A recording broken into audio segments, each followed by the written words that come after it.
was the opening first phrase of 4 measures of Rachmaninoff's Prelude, number 10 in B minor, known to many people as the Great B minor. As you heard from the opening chords here, this is a very inward piece. To me, this is a lament in the beginning. It's weary, it's searching, and it's lonely. But the piece will soon develop. And the middle section is the opposite. It's exultation and triumph for just a little bit. I think this is a miracle of a piece. It's the heart and soul of the entire cycle for me. And I very much look forward now of going on the journey with you, seeing everything it creates awe for us when we hear this piece. So in the key of B minor, our chord. Is that what you hear with the opening notes?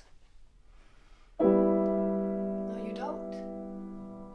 You hear an inversion of E minor, which is the subdominant. And this is already creating a little bit of a dichotomy, a little bit of an inner pull and struggle by having the 2 different keys, E minor and B minor, and they alternate all the way through at the beginning here. We're not sure where we are.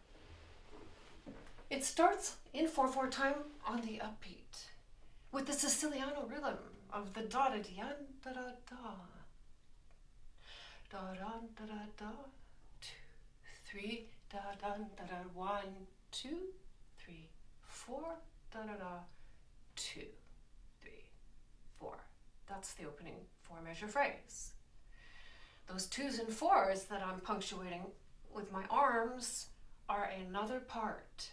So if you think of this as being for 2 different separate instruments in the orchestra, and how I'm hearing this for myself is one of the instruments is a chorale for voices, and the other are the pizzicati of the strings in the orchestra. So let's first just look at the opening chorale. And we hear on the upbeat between the soprano and the tenor the melody that we recognize as theme 1 starting on the E, and they are making a duet in octaves. 2 3 and falling a step 2 3. Notice I'm holding these, and then 1 2 3 4, and the cadence, and that gives the sadness at the end, the cadence, the half steps.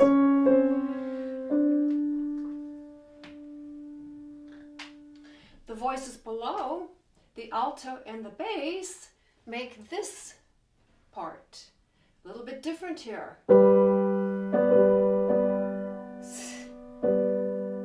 Tense, parallel tense. And then, that's quite dissonant with that F sharp. And if you put those together then, the 4 parts, 4, 1, 2, 3.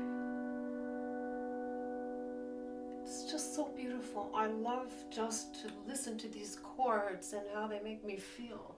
Now comes the challenge for the pianist. Because these chords are sustained,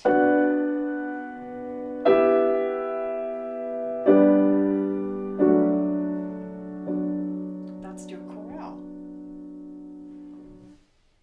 The punctuation now on the beats 2 and 4 for the pizzicati and the orchestra are going to sound 1 2 3 4 1 2 3 4. They are staccato and pianissimo. 2 3 4 1 2 3. Now how can we do that with just one instrument? And there's a way. This is really one of a kind. I really haven't seen this approach and technique with anything else. So how we do it is to play. There are many steps here. That's your chord. Now I'm going to press with my damper pedal, come down and gently stroke the pizzicati and come back up. Silently depress the original chord and release the pedal. A lot of steps there. But that's how you can get this delineation between the two parts, which I think is essential. Otherwise, it all becomes blended as one beautiful blend of harmonies, but it doesn't show the two separate parts. And this is one of the things Rachmaninoff has done with all of these preludes, especially number 4. Prelude number 4 in E minor and this prelude 10 in B minor are very similar. And they're the two big blocks of the cycle where we go so deep inside. So he used the same compositional techniques for the two. I think that's interesting. Now let's play it as written here. And breathe. Always before you start, breathe. I hear it in my mind. 1, 2, 3, 4, 1. And I'm going to breathe before the 4th beat. 1, 2.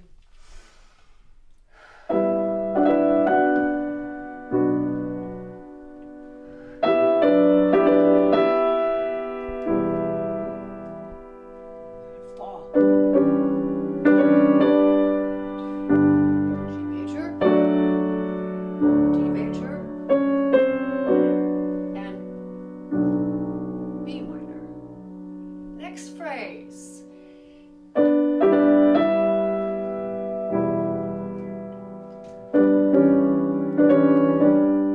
Beautiful. G major.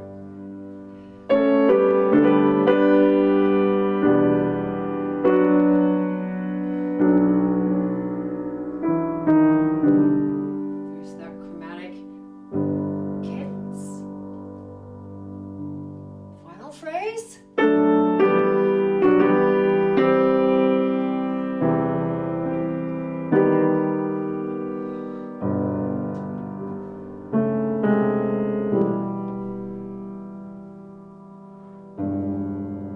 Down to the low E. What I like to do on this is to play out of context the 3 closing cadences, because this is the entire big block of our opening theme 1. We heard the motive 3 different phrases. The first 2 were 4-measure phrases, and the last was only a 2-measure. So here is the first cadence with the upper notes ending. Second cadence and the middle notes for the chromatic descent, and the final bottom. If I take those alto and bass, this is measure 9, the final 3rd cadence. Listen to this. It's a 6th. Goes down a half step. And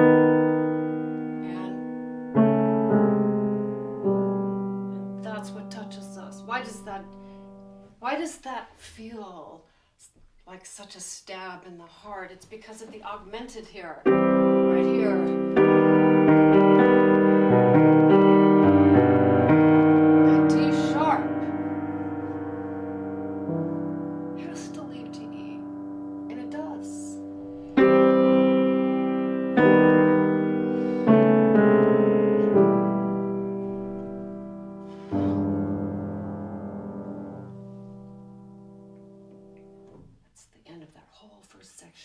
I want to show you what I'm looking at here. This is a great pleasure for me and a privilege to show you a brand new engraving. Has never been done this way before, because I made it up. I invented this new formatting using exactly the same notes that you'll find in any other edition. Because this is now public domain music, I can do this. But I've put it on the horizontal axis of 11 inches by 17 inches wide. And that allows me to get these enormously long phrases. System 4 at the bottom here, 3, 2, and 1. Now mine is all marked up in color for the lesson. Your version,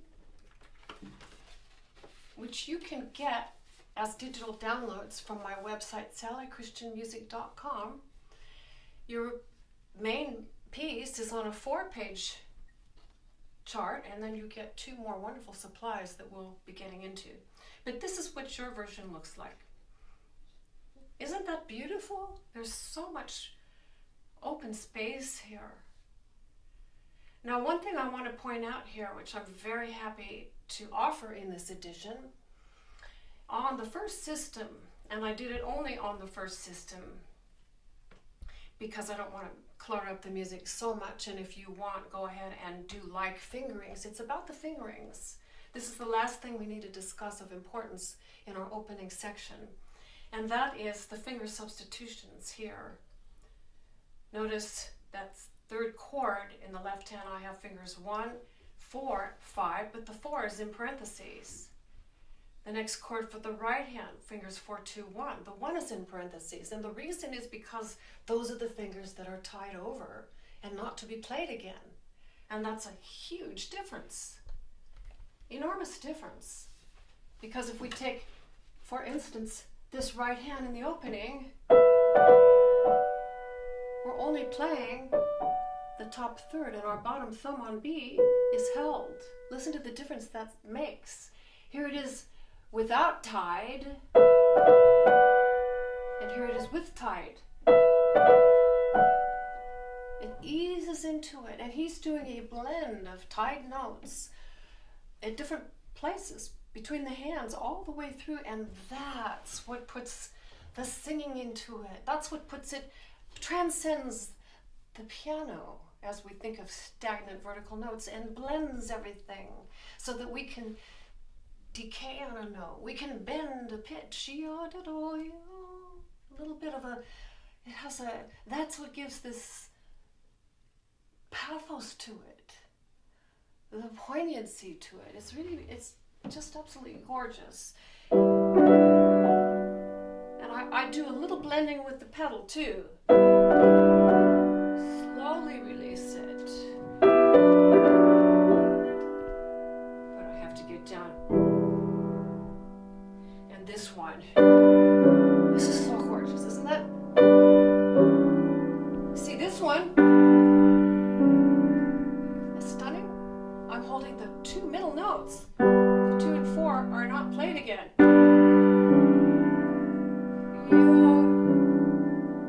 Just breaks your heart, I think. So now we have finished. Let me back up with that final cadence in measure 9, and we'll go on. Now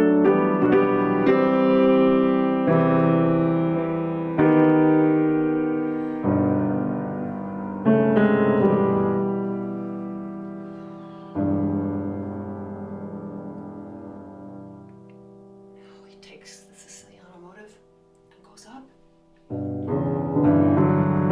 Now this first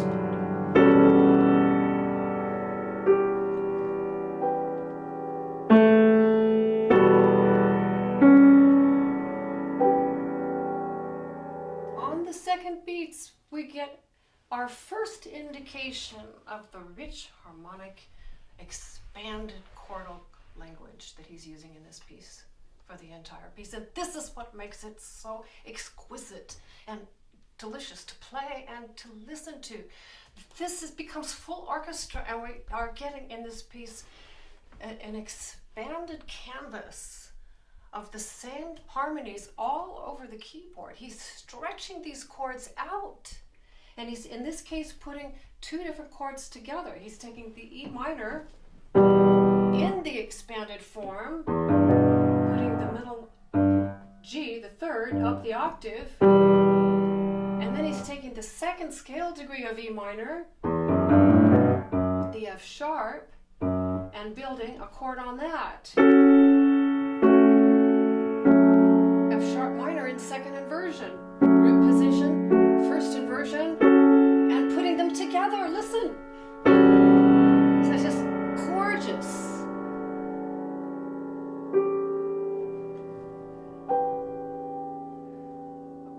And again.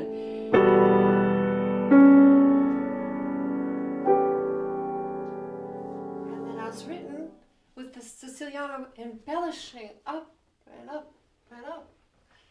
Again, the two parts. 4, 1, 2, 3, 4. 1, 2, 3, 4. 1, 2. I'm going on with just blocked chords now.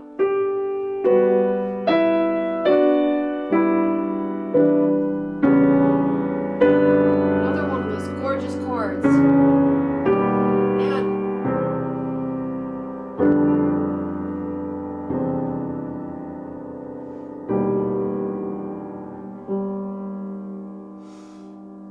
where is he taking us? He's exploring here. This measure 15.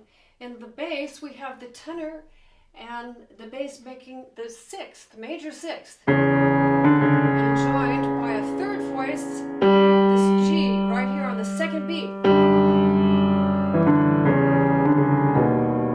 Measure 16 drops to the minor sixth.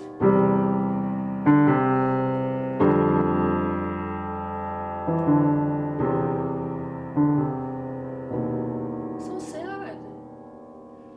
I spent a lot of time on these two measures, and what makes it so beautiful when we put the Siciliano with it and the minor. How different it sounds by dropping it from the C sharp to the C natural, and from the F sharp and the bass to the F natural. Do you see the half step, the power of the half step? This is phenomenal.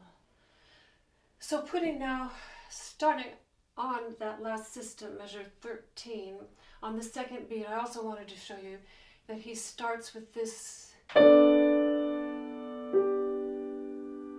tender, asking a question.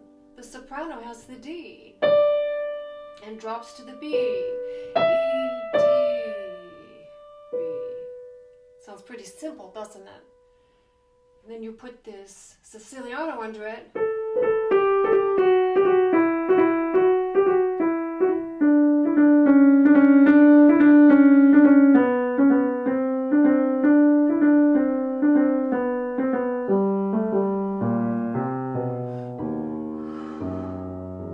That's all one line. Just gorgeous. And that's what our system 4 is.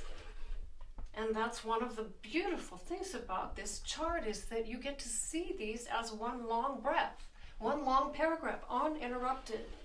So practice just this last system and follow the Siciliano motive, going down and down and down all the way to the bass, because at the bottom here of our page 1, we are about to exit our whole first section A. This piece is in ternary form, A, B, A.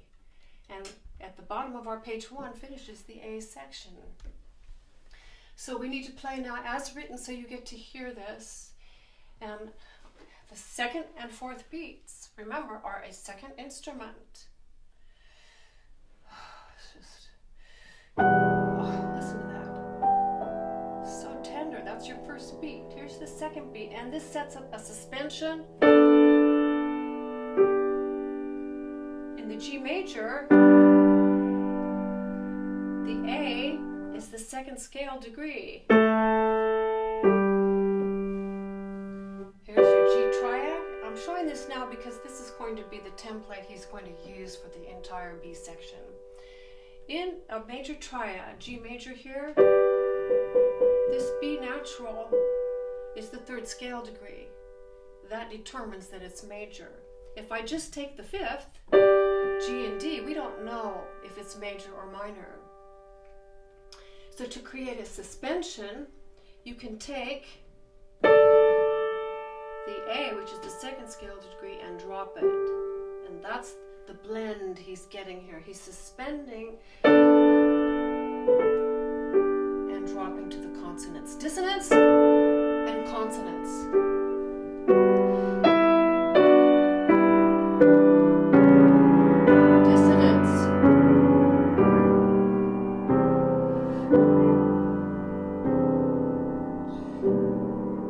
Pulsing.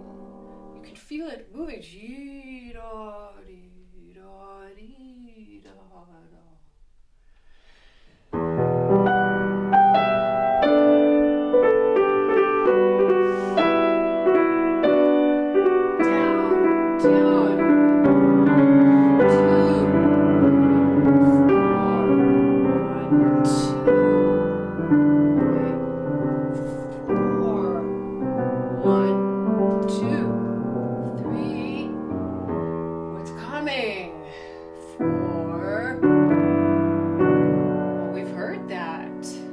Exactly as the piece began. But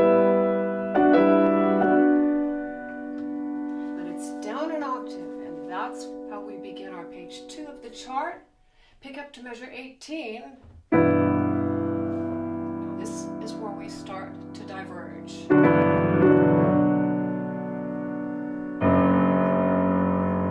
And another repetition of the theme. And drop the bass a step to E.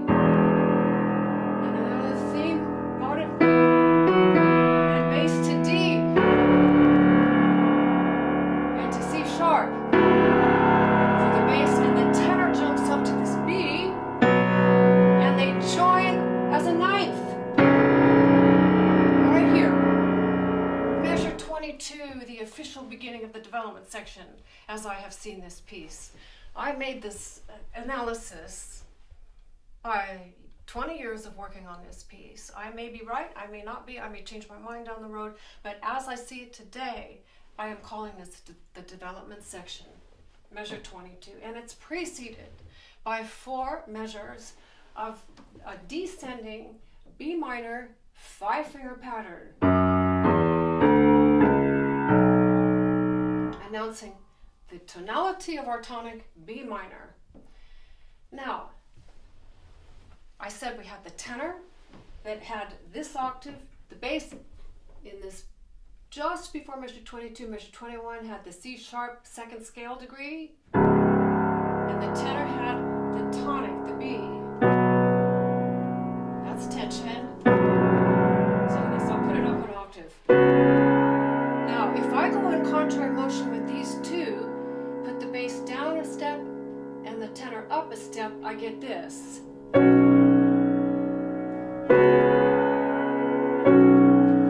And that's what he's done.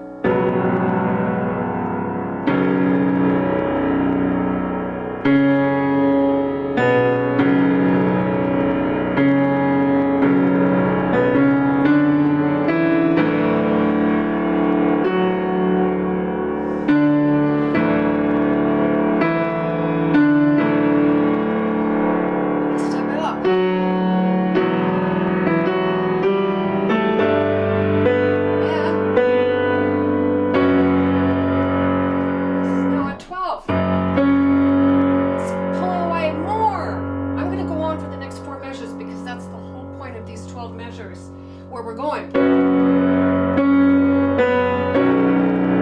Gorgeous pendulum of the bass. F sharp, dominant, B tonic, back to dominant.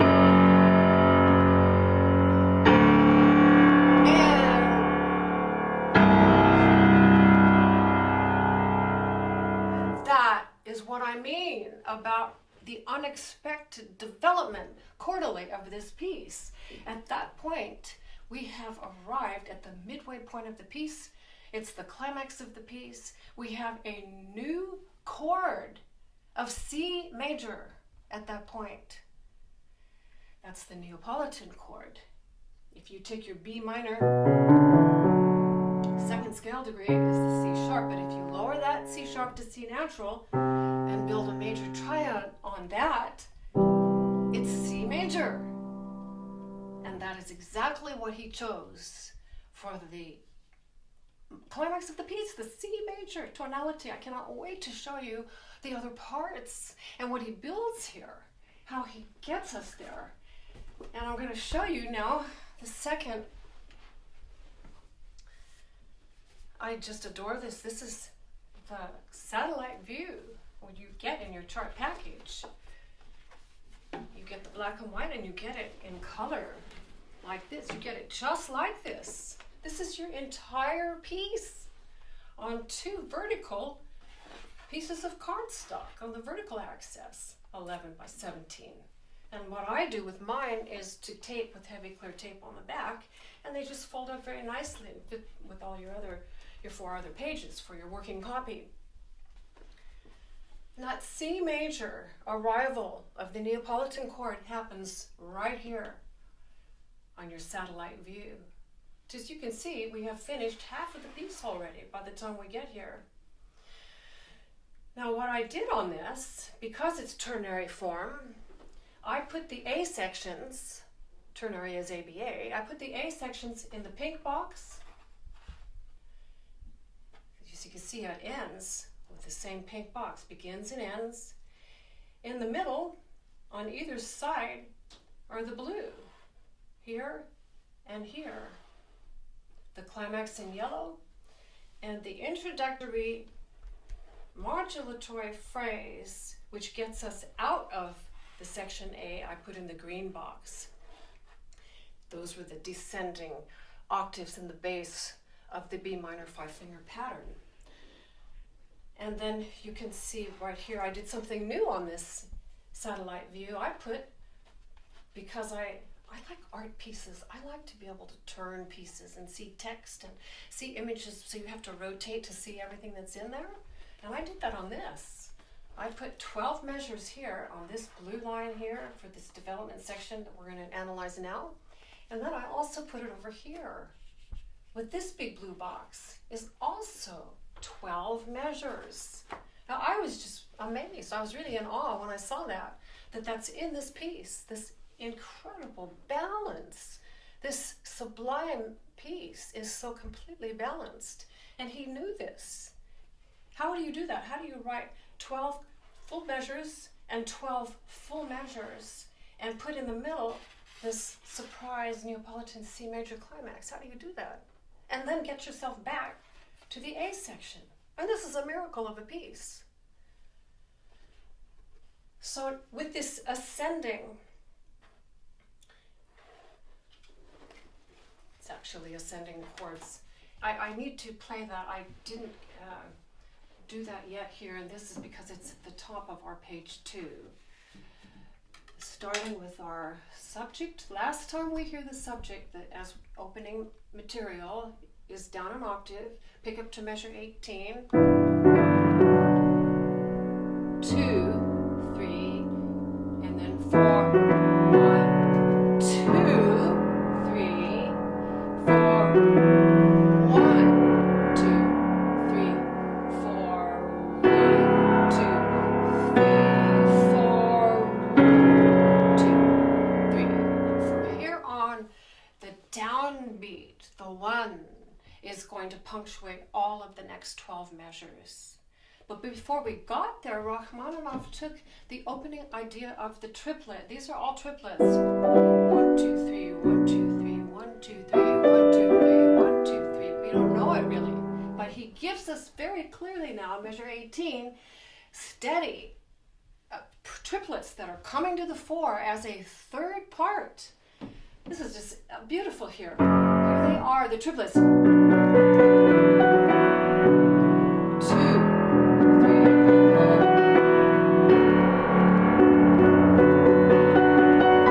These are all inversions on B minor, and then he gives a suspension here.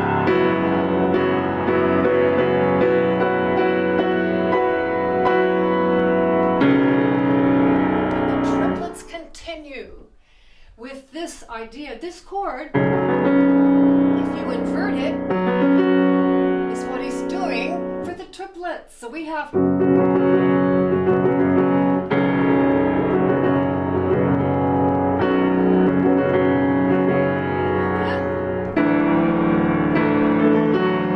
then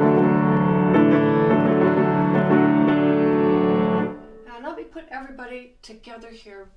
You'll be able to hear it better, and I want you to watch what I do with the melody. This is the melody.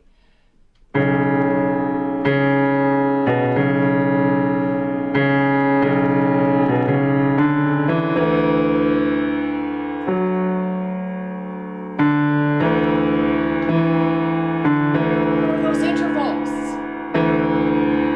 D and E. It's a ninth. If you take the E down an octave, it's a second. So he's building on these downbeats. Ninth, ninth, ninth, ninth. And then he splits out to the 12th. And then the ninth. And then he gets the augmented fourth and the C major. So that's what you want to track as your big, big anchor notes on the downbeats. How I play this melody now is adding one more element of physicality and virtuosity. And that's to alternate between the left hand and the right hand with these octaves. And this is how the original Russian manuscript looked. Not to be facilitated. You could redistribute the entire thing and play all these octaves with the right hand. But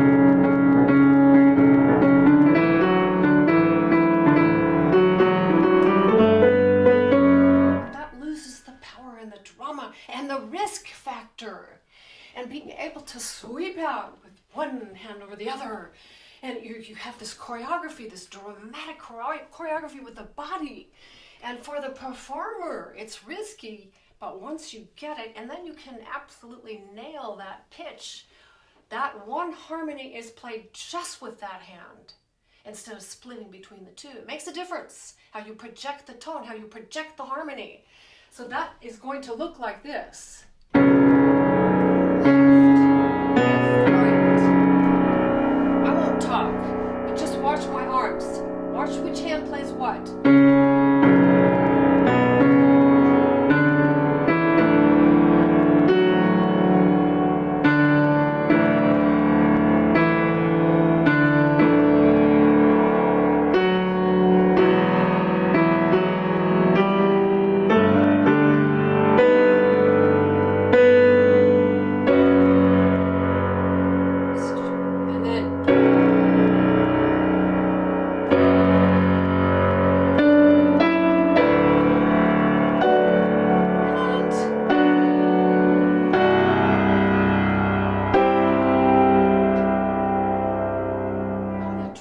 Are going to add around this last four measure phrase these spectacular harmonies because they diverge.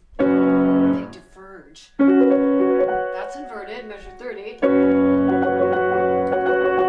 And then it jumps up a fourth to this chord. And then back down.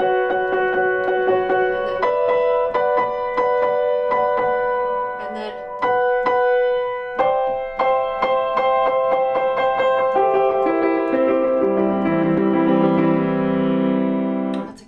the triplet part does. At the top of the mountain, coming down, descending, inversion, inversion, inversion, inversion. And below it is a contrary. Oh, this is just incredible, this left hand here. At the top of the mountain, measure 34. It's a series of 4 suspensions.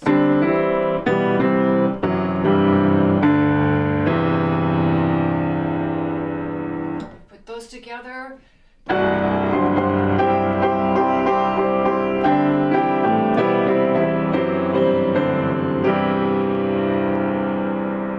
let's see how he got there and hear it as written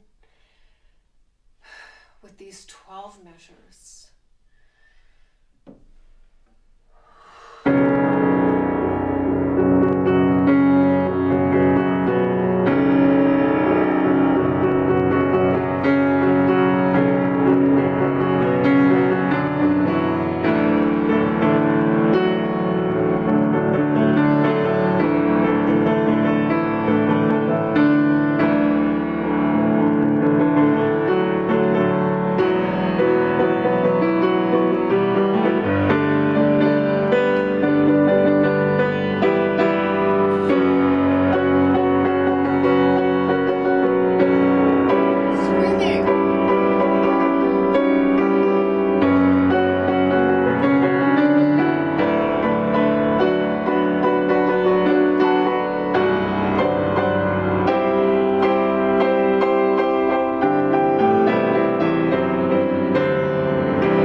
That is the end of the B section.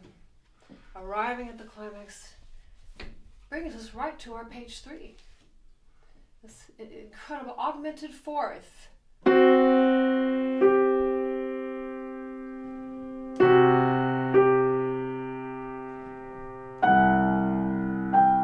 when he does it,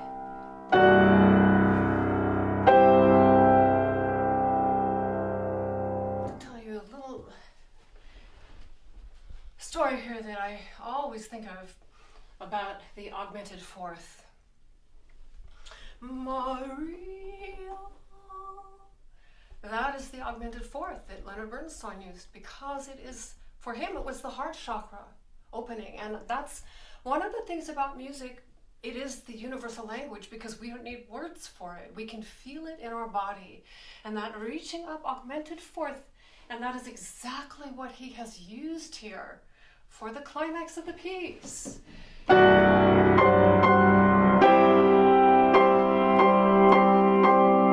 is a moment of exaltation and triumph and splendor and transcendence. When I play this, at this point, I really feel like my spirit has been set free.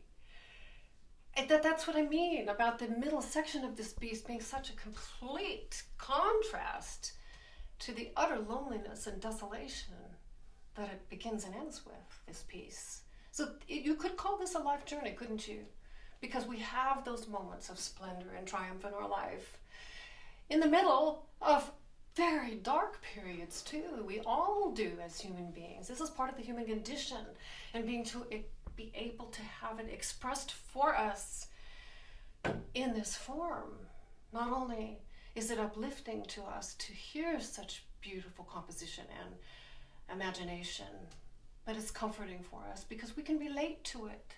We can feel it. We can understand the story through our feelings. And that is the whole point of music. And that's why this music will always be here. I believe this music is here forever. It will stand the test of time. It's already 100 years old. Plus, it was written in 1910. So we're coming down here one more time with the climax.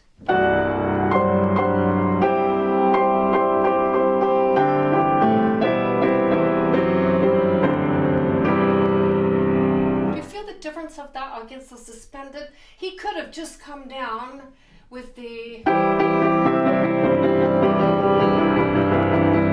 what a difference to have the dissonance. It's like you're being buffeted, da-da, da-da, da-da. You're with that kind of coming off of this kind of energy and build up. There's a spillover.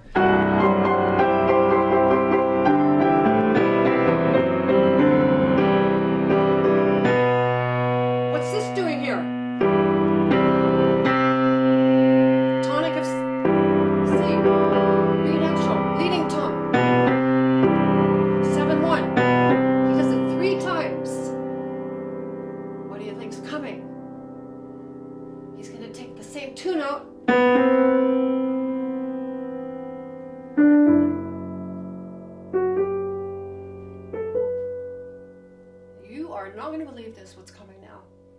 This is the next big blue box of 12 measures. So he's constructing this now. We still have our two distinct parts, three actually. We have a pedal point in the bass of this F sharp, which in our home key of B minor is the dominant. And he's going to punctuate this. I'm going to show you my music here.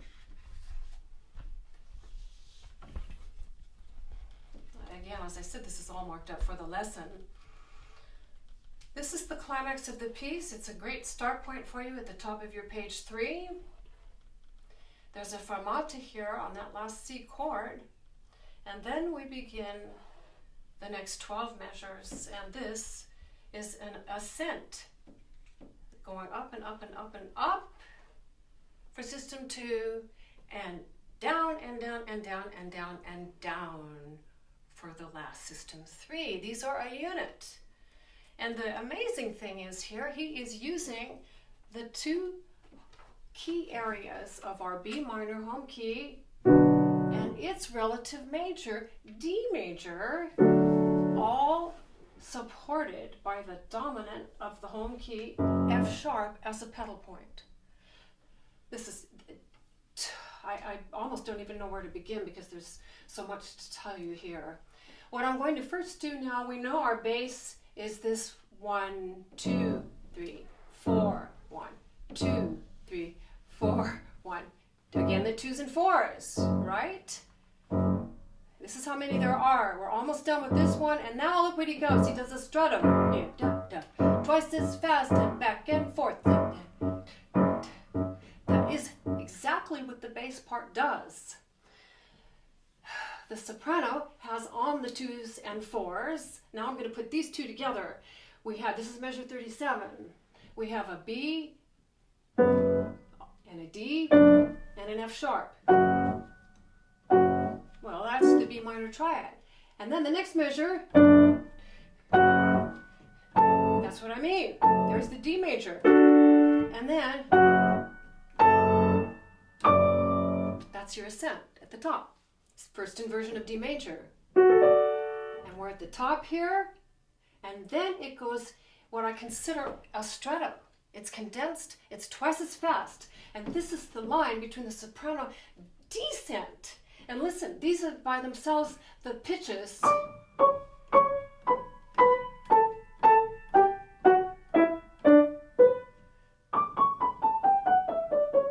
That's what he's outlining, descending. B minor pattern. So, but the beats are all on the and. 1, 2, 3, 4, 1 and 2 and 3 and 4 and 1, 2 and 3 and 4 and. That's just one of not even half of what's in here. We have the Sicilian that gets snuck in now, like this. Remember, it started, and this is how it's written between the alto and the tenor, and then it zigzags down, and then it gets a breath. Next phrase. Now there's an embellishment. Another one, and then zigs down, and then another, and another, and then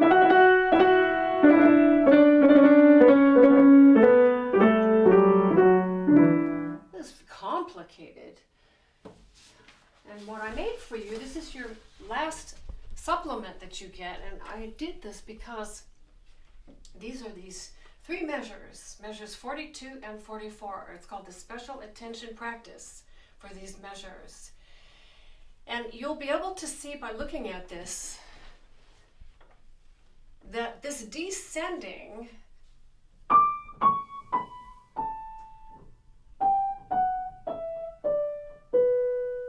is not that straightforward because everything is on the offbeat. 1, D, 2, and C sharp 3, C sharp and 4, B on the and of 4. Next measure, 1, and the B, 2, and 3, and 4, and 1, and 2, and 3, and 4, and that's complicated. Now, what makes it even harder now is because you've got all of the little theme 1 transformed. It's the same thing. Da, da, da, da, the 4 notes. E, F sharp, E, F sharp. Instead of Sicilian rhythm, it's how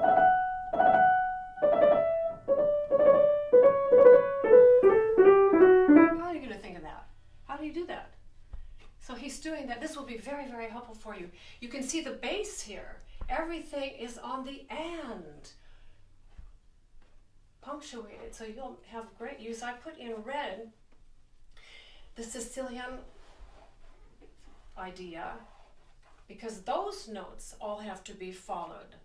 Put that up here and read it from here. F sharp, F sharp, E,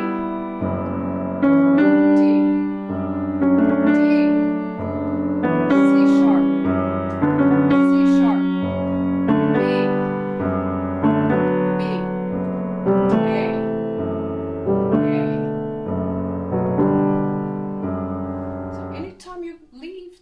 D, and you have to bounce around. Remember with this thing?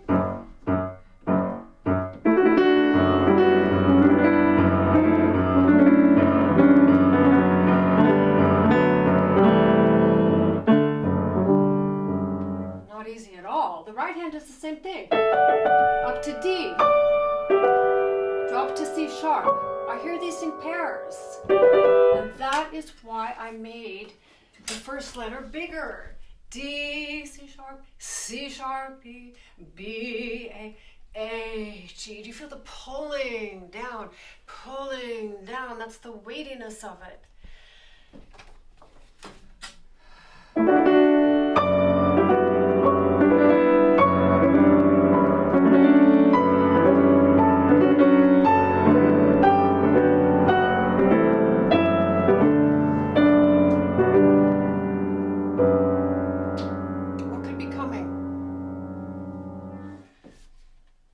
Page 4. And by the way, I would like to just point out there, coming out of that, before we go on to page 4, practice slowly with all of the Sicilian, because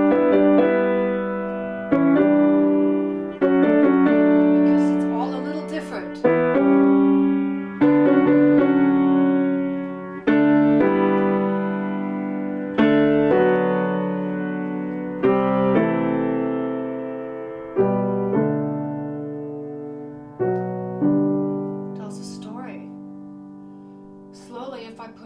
Together. I'm going to do this because really these are the three most treacherous measures, certainly in this piece. Measure 42. So you can see the constant movement here and on the offbeats, and listen for the falling pairs in the soprano. Listen for the Sicilian, da-da-da-da, transformed Sicilian. And this is very fast too, but I'm going to go slowly now.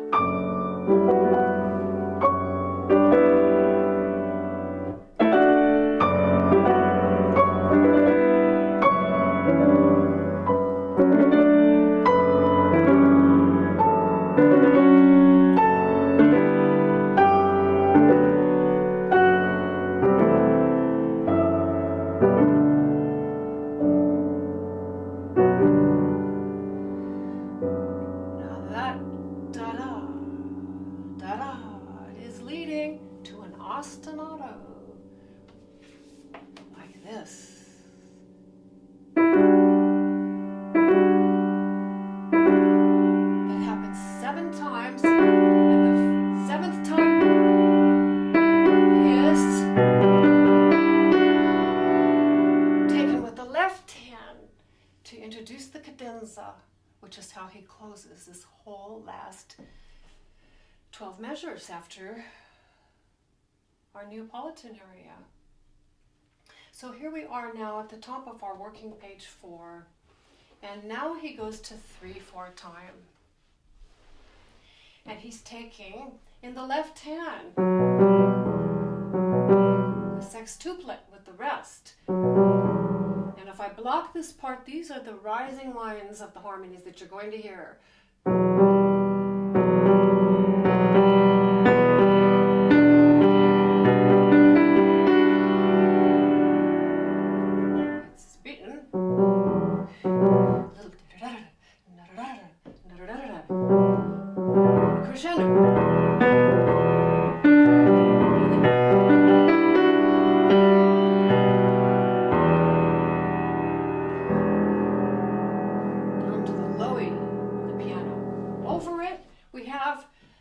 The ostinatos, but that's not it. He does B, a third up to D, 3 notes up to F sharp, 4 notes up to B. Well, those are just outlining the B minor and spilling out to the cadenza.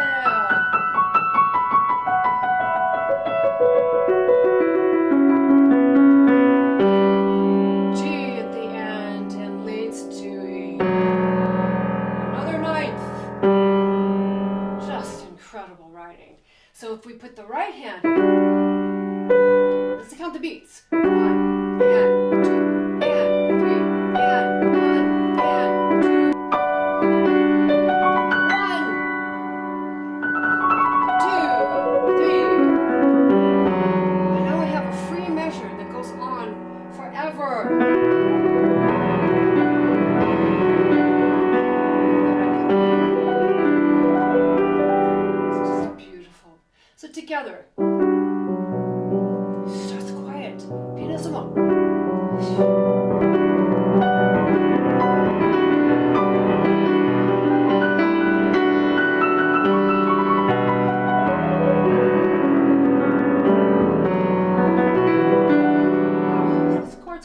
down. I practiced a lot. Okay. It's the same pattern that comes down 3 different times. First octave, second octave, third octave. So know the difference of those. And they're outlining the notes B, E, B, E, B, E. And then he takes the E and does this in the bass. I love this part.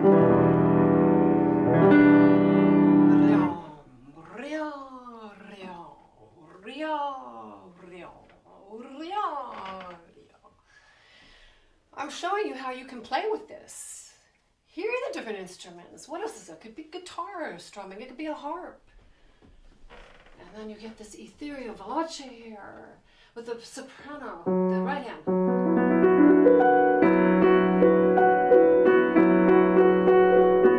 Locking is a great way. Do you hear the fourths? And then coming down. Those are your anchor notes. So slowly anchor those. F sharp, B, E, F sharp, B, E.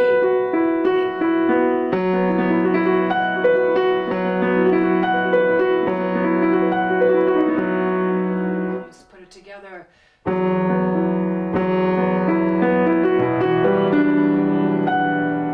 This is a combination. I analyzed this, and I found that in the bass is really an E minor dominant. Of course, E is our subdominant. And then he takes in the soprano, the right hand, the notes of E, B, with the F sharp, which is the second scale degree of E minor. So there's that suspension again, isn't there? And he's blending those two chords.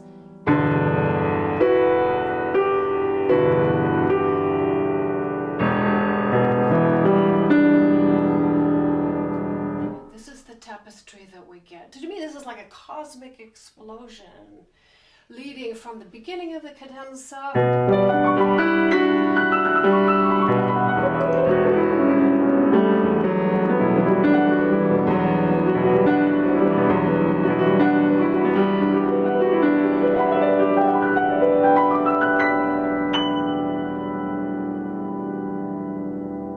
throw it off into space, galaxy worth, and it's a fermata. And then, of course, a recapitulation, now down an octave in the bass and a 4-note chord in the right hand.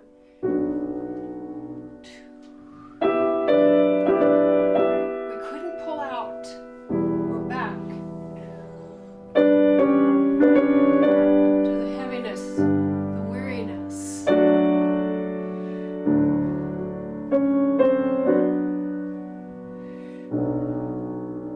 Except, oh, I remember you. I remember you, C major. There you are.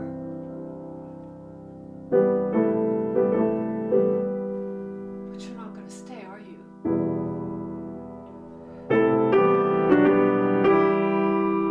Moving. Now lower the third.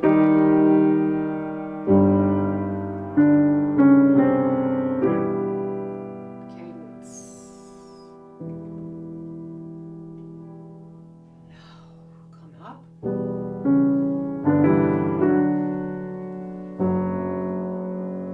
Augmented.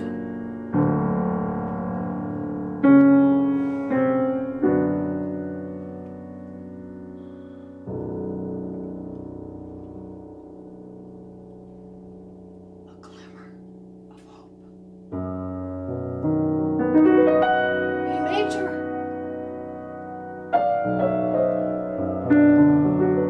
B minor. Is it a mirage? Did I hallucinate?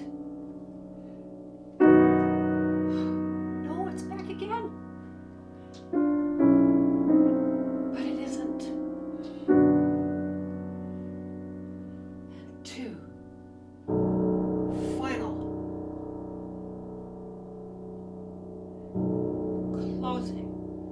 Funereal. Lowest B on the keyboard, octaves. And a fermata. So this is really extraordinary what has happened on this last 2 lines here.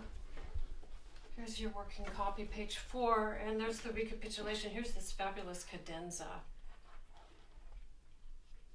And coming out, it ended with the 9th, this F sharp.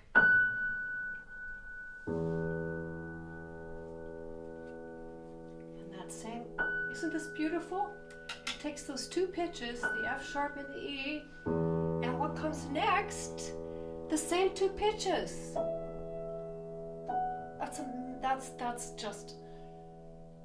That's what inspires and overwhelms with this piece. But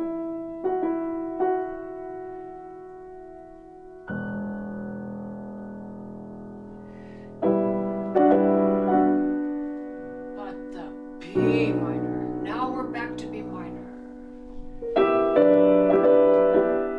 Tug. Pull with these, with your fingers.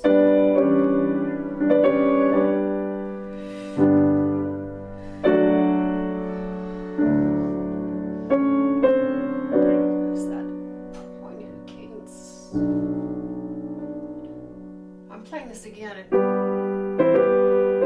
because of the hope here. We so want this. E minor. B in the bass, G in the bass, and E. E minor triad. Now these are mirror images here. This is great. The bass goes, and the alto goes.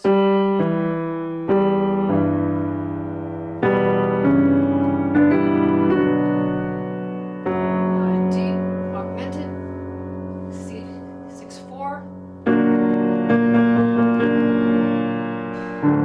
D in the bass, and B in the bass. So the last punctuation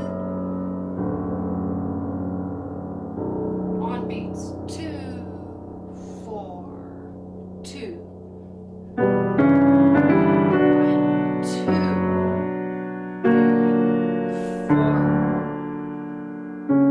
1, 2, 3.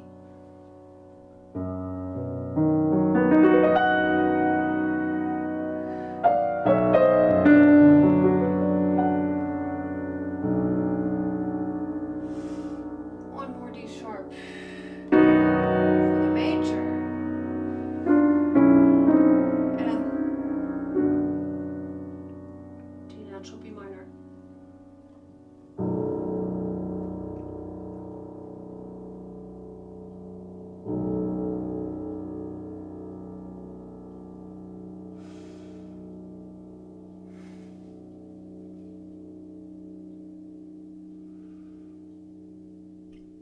And you can hold that for that long if you want.